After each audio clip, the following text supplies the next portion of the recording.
I don't really cover other people's news or other news in general. It just never really appealed to me to do so because honestly, and I could be wrong here, I tend to think at least three-quarters of the population are at least capable of listening, reading, and comprehending for themselves. Also, the news is there, and many people cover it other than the original broadcaster. Regardless of that, this is something I found to be quite worth emphasizing and making mention of, so I'm going to. And again, since it's my channel, I'll do and say what I want until CensorTube completely removes me. And then I'll do and say what I want on Rumble or Odyssey or BitChute or anywhere else I want to do and say it. Since that's out of the way, let's watch this short clip of the Tucker Carlson show where he kind of says the quiet part out loud.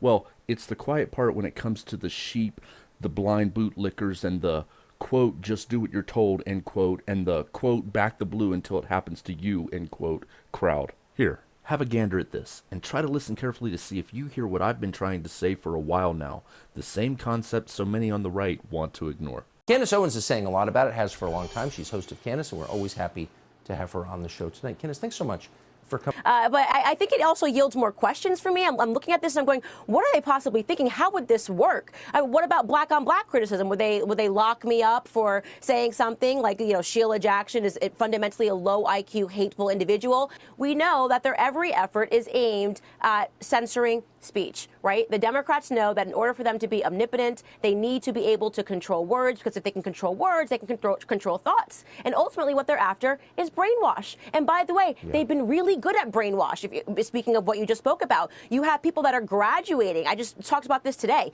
Graduating Harvard, who actually believe that men can be women and women can be men, and all we have to do is change our minds. So they know exactly what they're doing. They know exactly what they're after. And ultimately what they want is full power and control over every single person and their households. And they'll use law enforcement to do it, and the police and the FBI and the courts. Did you hear it? Tucker Carlson admits what I keep trying to say, that the police and the courts are nothing more than the stormtroopers for tyrants at this point, even if you believe good people wear that uniform. Their profession is what it is, and they are what they are, and they represent what they represent when they put on that uniform.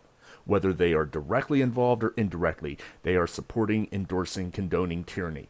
Tyranny by extension. And they enforce the will, the tyrannical laws, and the tyranny of those paying them. Let's listen one more time to just a small little segment.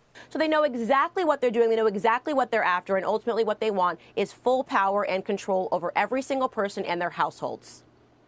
And they'll use law enforcement to do it, and the police and the FBI and the courts. Whoa there, Hoss. Holy back the blue, Batman. Who did he just logically claim is being used to enforce tyranny? And they'll use law enforcement to do it, and the police and the FBI and the courts. And here's something else I've said many times, and I'll keep saying it as well. Historically, it is the police whom are turned on the people to enforce tyranny. They are the next and most logical step, but they are convinced to do so because a tyrant made a tyrannical law, and then the law enforcer feels obliged to enforce it. Their oaths are not to us. They are to their masters, their tyrants, their rule makers, and their paycheck signers. Their oaths certainly are not to the United States Constitution, nor to the flag, nor to this nation. There is more than a plethora of evidence out there to substantiate my claim. Though Candace Owens' statement was specifically referring only to the Democratic side, her statement also applies to many on the Republican political side when she says what they want, which is control. Listen to Tucker Carlson, then admit the fact that control is being obtained through and by and enforced through and by the stormtroopers known as police and courts. And they'll use law enforcement to do it, and the police and the FBI and the courts. Seriously, people, wake up. You're being brainwashed and controlled by both sides. Even though I believe 100% of the left are insane, totalitarian tyrants, it is also very provably true that many, not all, but many on the right in the political spectrum are infected with the same disease, the disease of tyrannical aspirations.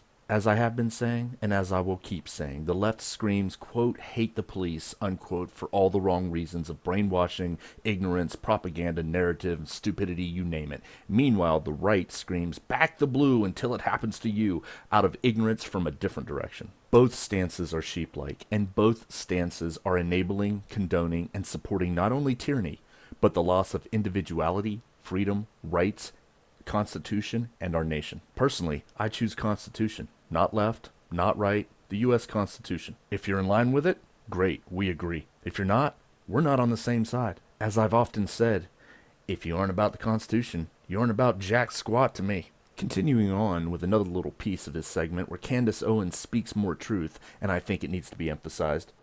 Oh, I have been laughing, but at the same time pointing people to the very real truth and said that what they truly want is a totalitarian society.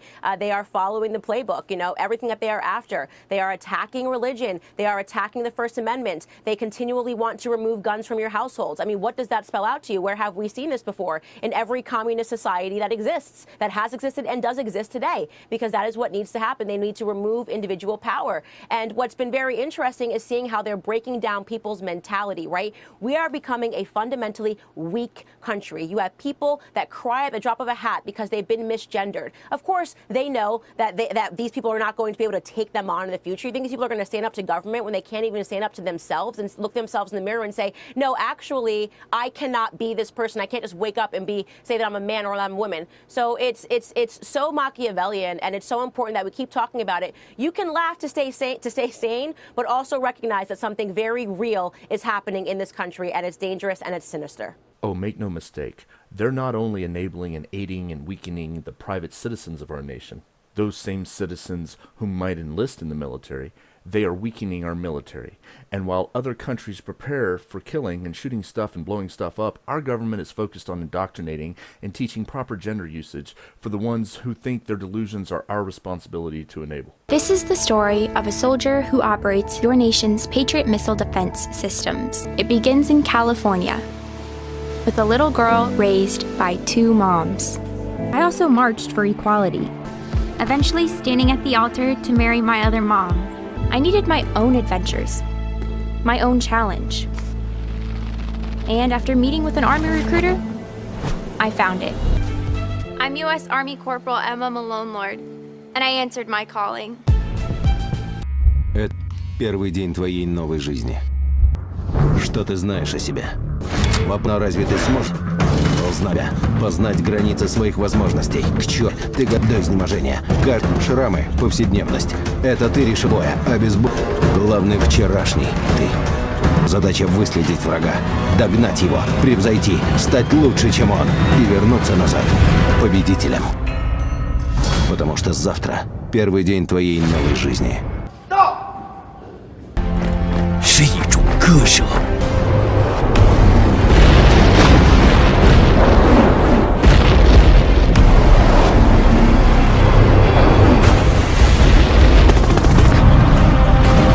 一声道，是一场冲锋。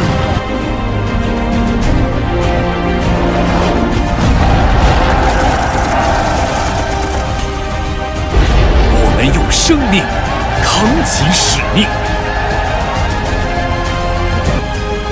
改革强军，征途如虹，一声道。 But if you give me a, East Village lesbian versus Vladimir Putin, who's gonna win? Is anyone really surprised why, according to everything I've seen, the recruitment goals are being unmet or not being met as they should be? I'd say when you pander to a very small portion of the population, your recruitment base becomes that small portion of the population. And logically, your recruitment is going to fall short.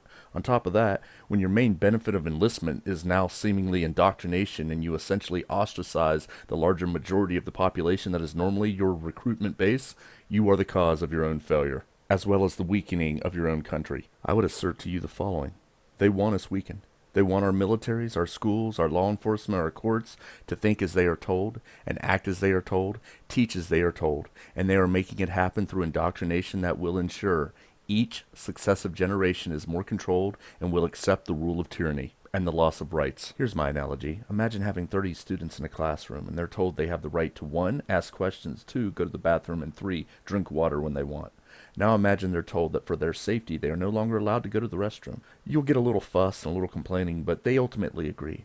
Now the next 30 students come in and they are only allowed to ask questions and drink water, but it's normal to them. It's what they have come to understand to be freedom. Then the teacher tells them that for their own safety and security, they aren't allowed to drink in class anymore. There's a little fuss and complaining, but they ultimately accept their loss. The third set of students come in and they're told they have the right to ask questions, but it's going to be removed to be revised for their safety. Well, there's a little fuss and a little complaining, but they tend to accept it. The fourth set of students no longer have any declared rights, and each successive set of students entered the classroom believing that the recently reduced rights, if they even knew about them or were taught about them, which they probably wouldn't be, is what freedom is and what normal liberty is. At the end, everyone has lost all rights, and from the fourth set on, they have all been conditioned to accept and support their own enslavement. And your heroes in blue are right there, helping make it happen.